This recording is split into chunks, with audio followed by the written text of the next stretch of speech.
কি চলি আছে? তলৰ পৰিৱেশটো অলপ গহীন দেখিলোঁ। বিশেষ একো নাই। এতিয়া মোৰ মতে মই ৰাহুলৰ লগত এটা বেণ্ড ফৰ্ম কৰিব লাগে।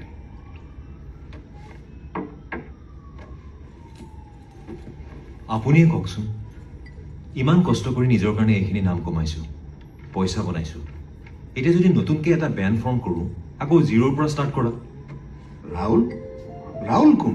এই তলত যে বহি আছে অন্ধ ল'ৰাজন। আচ্ছা, সি অন্ধ নেকি? দেখাততো নালাগে। মানুহে ইমান হাৰ্শলি কেনেকে কথা ক'ব পাৰে? তাতে এজন আৰ্টিষ্ট হয়, তাৰ বাবে তাৰ মিউজিকটো যেনেকৈ পেশ্যন, মোৰ বাবে মোৰ কোম্পানীটো মোৰ পেশ্যন। আমাৰ মাজত কিবা এটা মিলি অহা নাই, সেইটো কথা পাতি চৰ্ট আউট কৰি ল'লেই হ'ল। মোৰ কামটো মাজত আনি ইনচাল্ট কৰি দিয়াৰ কোনো দৰকাৰ নাছিল। মই কিনো বেয়া কথা এটা কৈছিলো? ভাল গান গায়, ইনফেক্ট সি বহুত ভাল গান গায়। আজি সি মোৰ লগত গান গালে, মানুহে ভাল পাইছে, আৰু তাৰ পাছত মোৰ তাৰ লগত বেণ্ড বনোৱাৰ ধান্দাটো আৰম্ভ হ'ল। আৰে বহুতে ভাল গান গায়, সেই বুলি মই গোটেই সোপাকে গোটাই লৈ কোৰাছ গাই থাকিলেই হ'ব? ৰাহুলৰ টেলেণ্ট আছে, আৰু মই জানো এদিন সি বহুত ওপৰলৈ উঠিব, আৰু ময়ো সেইটোৱে বিচাৰোঁ। কিন্তু মই জখলা হ'ব নোৱাৰোঁ। আংকল, আপুনি ভালদৰে জানে বহুত কষ্টৰে মই এইখিনি পাইছোঁহি। সকলোবিলাক পানী হৈ যাব। মই কথাটো বেয়া ভবা নাই। তোমালোক দুইজন মিলি এটা বেণ্ড ফৰ্ম কৰিলে বেয়া নহ'ব।